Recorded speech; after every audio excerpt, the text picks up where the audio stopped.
to understand the impact on people's lives? They refer to a very wide range of issues, including a series of faults with Horizon, didn't they? Yes, I can't remember the detail now, but yes. Problems with misbalancing and shortfalls being wrongly attributed to subpostmasters. Civil proceedings being taken against subpostmasters, including Lee Castleton, resulting in his bankruptcy. Consequent impacts upon family and children. Yes. Some complaining, in particular, Noel Thomas, about his wrongful conviction and the impact that that had on him and his family. Complaints about training, complaints about the helpline. Essentially all of the things that were subsequently established by the two judgments of Mr. Justice Fraser.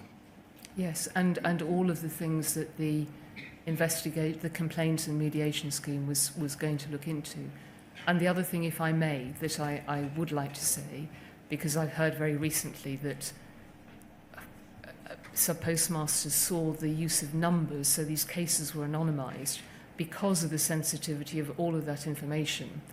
The Post Office was very concerned that it didn't share it, and I think there was a team of 20 or so an investigation team looking into this as part of the scheme. And so names were removed, but I am really sorry. There was no intention at all for subpostmasters to become numbers in this case. It was actually the opposite, but I appreciate the points that have been made recently on that. You said that you found these very disturbing and that you defied anyone not to. Yes.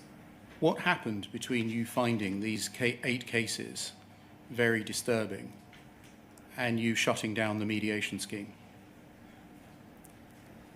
When did they cease to become very disturbing? All the cases that came into the mediation scheme were by their nature disturbing. My purpose in circulating these was from a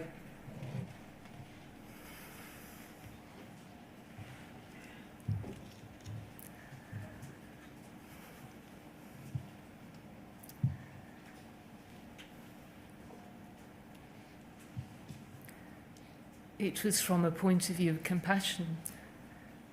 What systems? That the colleagues working on them and those who... There were many questions in the there were questions in the organisation at a board and a group executive level about whether, and this is in documentation, this was a distraction of management time. When I read these reports, it seemed to me that this was an important distraction of management time, and that any colleague who might think that this was not a good use of money to be invested by Post Office and time invested in investigating it was clearly wrong. And I wanted to make sure that there was no misunderstanding about that. To your question about what happened between them and standing down Second Sight, this was the ambition, was to look at all of these cases in as much detail as possible, and my understanding was that is what the team were doing. Second Sight and the Post Office team went through my understanding was they went through the details of these cases. This is right at the very beginning where we're simply dealing with application forms. And by the time Second Sight was stood down in 2015, I think, the view was that nothing had been found, that where the Post Office had looked at each case, there were explanations, and we were still waiting, I think, when Second Sight were initially stood down, for them to finish some of the reports. They then finished the reports, and the responses that I and the board and other senior management had back was that in every case there was an explanation for what had happened, and we would then go into mediation. And where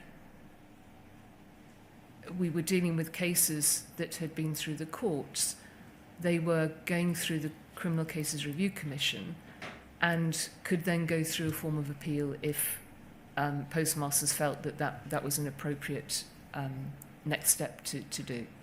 Did the Post Office use a series of tactics and systems to iron away these very disturbing complaints over the next 18 months? That was not my understanding. How was it that what struck you as very disturbing complaints ended up as being without substance? My understanding was that every complaint was looked at in detail. They were reinvestigated. Information from Fujitsu was sought, data was looked at. Second Sight, I know on one or two occasions, and this sounds very hollow now, I am very, very sorry, but complimented the Post Office on the standard and the detail of the investigation. And it's completely unacceptable and deeply sad, and I am very sorry that we didn't reach the right conclusion on these cases.